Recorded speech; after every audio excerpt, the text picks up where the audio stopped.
अकोला शहरातील हुतात्मा बदनलाल धिंगरा यांच्या प्रतिमेची अज्ञात समाजकंटकांनी विटंबना केली।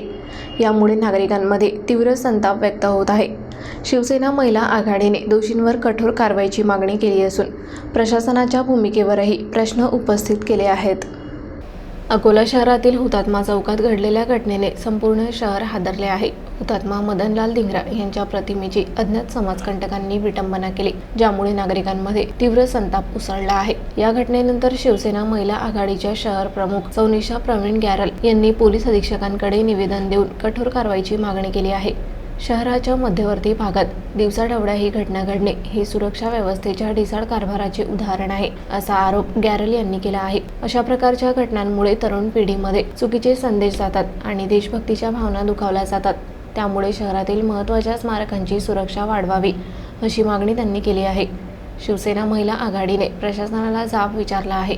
दिवसभर गजबजलेल्या ठिकाणी अशी घटना घडते, तरीही प्रशासनाला ती वेळीच कशी कळत नाही। पोलीस प्रशासनाच्या कार्यपद्धतीवर गंभीर प्रश्नचिन्ह उपस्थित करत त्वरित कारवाई न झाल्यास रस्त्यावर उतरू, असा इशारा त्यांनी दिला आहे आणि शहीद हुतात्म्यांचा अपमान करणाऱ्या व्यक्तींवर कठोर कारवाई झाली पाहिजे, अशी एकमुखी मागणी शहरभरून होत आहे। पोलीस प्रशासनाने तातडीने या घटनेचा तपास करून दोषींना शिक्षा द्यावी, अशी अपेक्षा सर्व स्तरातून व्यक्त केली जात आहे।